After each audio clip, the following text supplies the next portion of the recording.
All right. Now let's understand the marketing process. As part of the marketing process, as part of either for OPT CPT or for H1, basically the marketing guy, the business development manager, he gets a resume.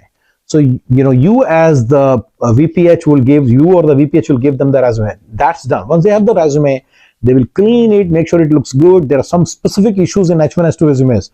They try to portray their employers, whereas in America, consulting positions are obtained by showing only clients. They should not write their employers. What it means is, let's say they were working for TCS, they will write TCS in their resume. That's not correct. They should, and let's say as a TCS representative, they were providing services at Bank of America which was the end client. So they need to put the Bank of America name in the resume, not TCS. This is a major mistake H1 H2 people do. In OPT CPT case, they are freshers, they don't know how to present their resume well. Please ask your manager, what kind of twist do you make to the resume to make sure it looks good. So please ask these things from the manager. Coming back to H1, so now they got the resume, then they go to various websites like dice.com, linkedin.com, career builder, monster.com, and then they float the resume there, and they make their profile and float the resume. They make a search and apply to all these positions. We have Dice lead gen people, that's a horizontal, that's available to everybody. They are horizontal people, they're available to everybody. You tell them that these are the applies they have to do every day, and then they will do it for you. That's beside the point. But anyway, you can also read yourself. It's not a big deal. Medium sometimes do it themselves. That's not a problem. And then they apply, and then they get calls. Once they get a lot of calls, they basically take those calls and they answer a lot of questions for the candidate. They may ask they may ask questions related to whether the candidate has the right skill set, how many years experience does he have, does he have the right visa. Is he ready to work at the client side? Is he not ready to work at the client side? If it is remote, what kind of rate does he want? So typically we work with H1 H2, we work on 80-20 basis. With OPT CPT, we work on like flat fee basis at $28 per hour. $28 per hour. We give them $28 per hour and keep the rest with us. So you will tell them the rate, and then and things like that. And so it's a per hour rate always.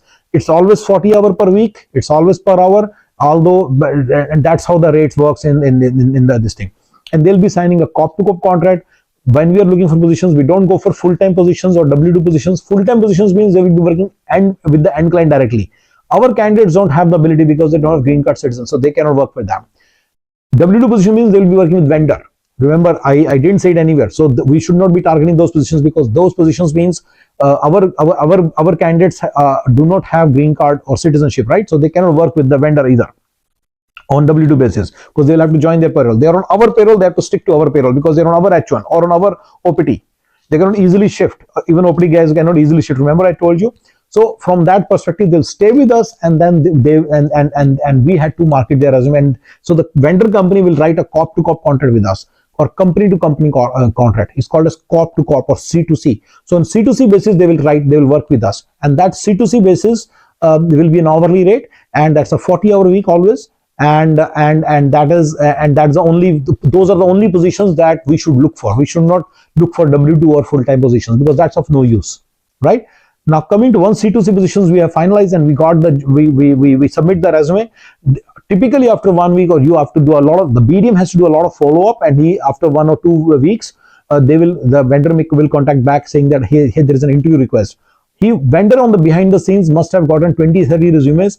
He would have shortlisted 2 or 3 resumes, and he would have given that to the end client, sent that to the end client. And then once the end client would have looked at those resumes in 2-3 days, 2-3 weeks, and then he would have come back and said, I want to interview these 2 people out of 3 or 4 resumes that must. So these end client must have told all the vendors to give them 1, 2 resumes. He may be having 10-20 resumes, and he'll shortlist the candidates, and he'll say, okay, I want to interview these candidates, and then he will conduct the interviews.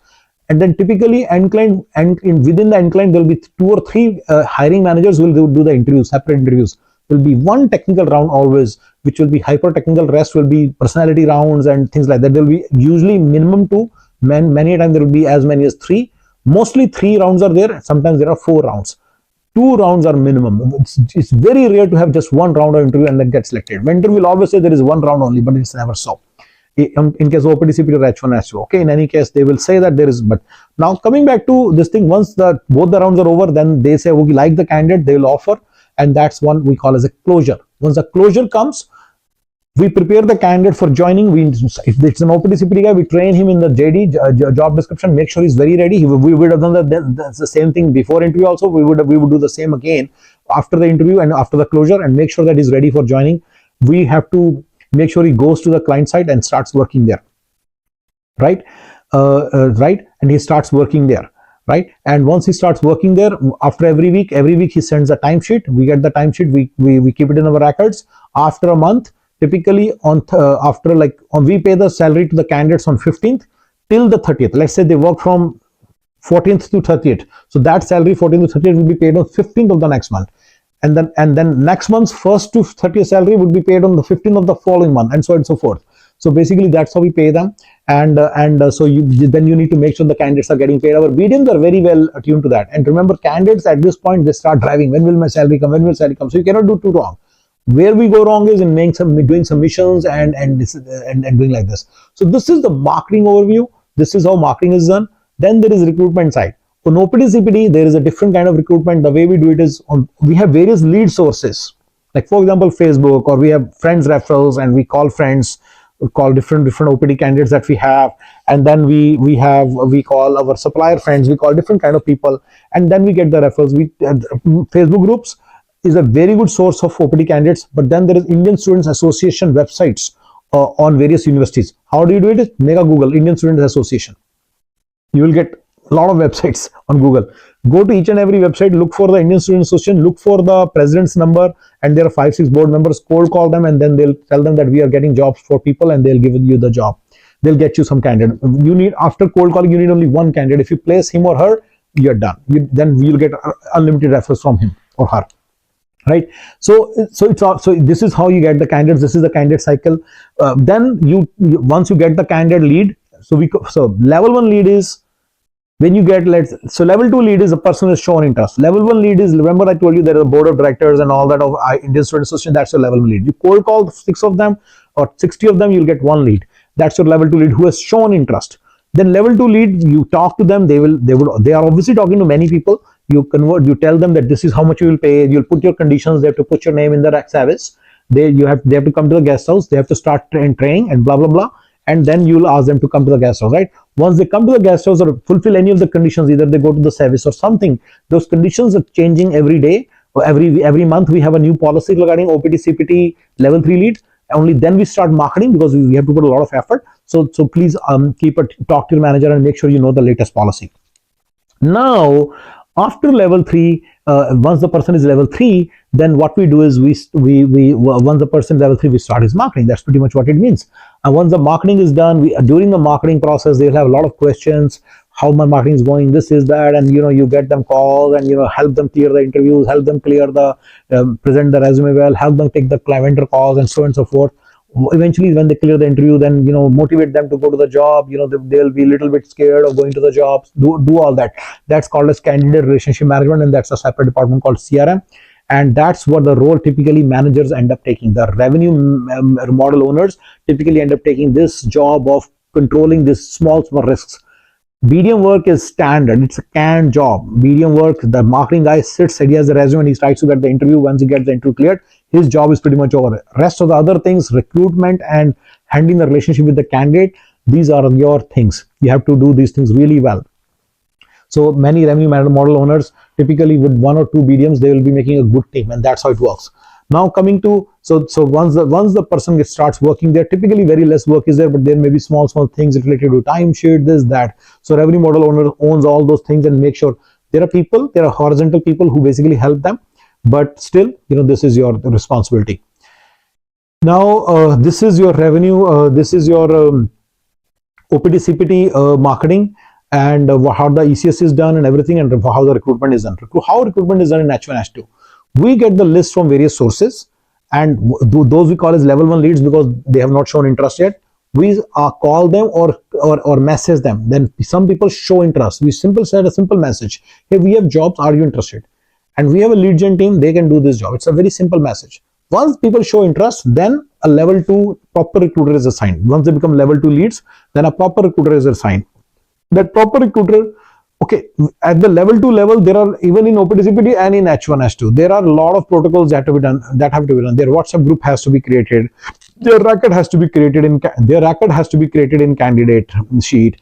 They have to be given, they have to be forwarded certain voice notes and certain questionnaires, and you have to get the answers of those questionnaires, and you have to basically send them a lot of write-ups also.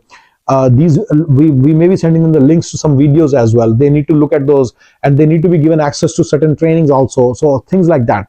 Okay, so there are so level 2 is checklist. The checklist for all the things that need to be done once the level 2 lead is obtained is there for every OPD CPD and H1 H2 for everybody. Okay, now coming to the next part.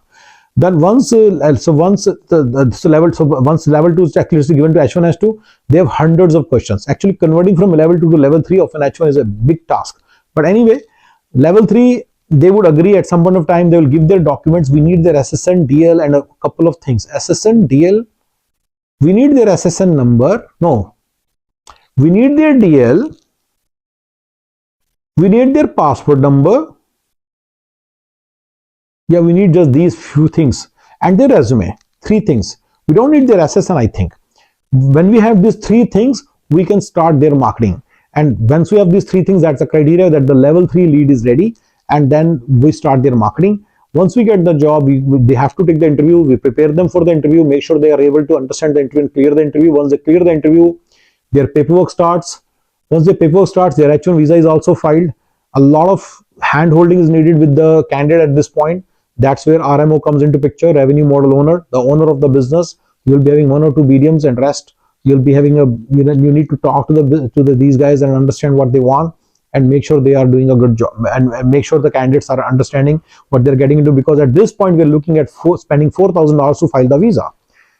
If after a week or so he refuses to join us, that's a very big issue. After 1 week or so, he can join us. Another thing is the candidate has to give the resignation at his current job. Many a time, right at the last moment, they are not willing to do that, and that's a very big problem. So you need to understand that. You need to prepare them for this, and make sure they don't lie to us that they will join us, but they wouldn't. So that would be a very big thing too. So they will go to the client side and start working, and that's the start of their H1. That's the end of the recruitment pretty much, and the CRM starts. Then there are small issues which keep coming. They want to know when their salary would come, when the H1 approval will come, so on and so forth, and all those will keep on going. Those are administration things. Those are driven by candidates. We never see issues in those. Their timesheet should be obtained on time. We pay the salaries on the basis of timesheet, so we never pay them salaries otherwise. So they know it. They will know all these things, and they'll be fine. And they'll be so. Then after this, candidate will drive the entire work, and very little work is remaining on the RMA or the entire team side. So this is the way H1 H2 recruitment is done. On vendorship side, what happens is typically there are 2 main things. We have to keep becoming vendor of a company. Once we become a vendor of the company, we call it initial setup. So initial vendorship setup, becoming initial vendorship setup, we have to become a vendor of either state or various clients, and we have to do cold calling to become that. We have to get them to sign MSA. Once the MSA is signed, we become one of the preferred vendors. It's not easy to become preferred vendor of big companies, but it's very easy to become preferred vendor of small or medium-sized companies. So it's all about becoming their vendor. Once we become their vendor, we provide them services. We provide them various, we provide them these IT services, IT candidates, and that's our job, right? So we get on-wing positions. Once we get the on-wing positions, we make a record, and then we from various sources, either from suppliers or from LinkedIn, or we have LinkedIn subscription, or from some friend of mine, or I have some recruiter friends who give me resumes. So we get those resumes from them, and then we fulfill the requirements and then send the resume to them. If we make, let's say, 20 or 30 submissions, we'll get 1 interview, and out of 5 interviews, we'll get clear 1 or 2 interviews. Once we get the interview cleared, we do the paperwork and get the person to join us. Pretty much that's your vendorship cycle of recruitment. And there is no marketing in that. It's just recruitment, and it's just account management. We get the position, and then we look for the candidate for that, and that's done. Vendorship is a standard business. You can find a lot of people who understand vendorship. The rest of the 2 are not standard business. It's very hard to find people who have those skill set, right? H1 H2 and OPD CPD. All right, guys, this is an overview of various recruitment and marketing.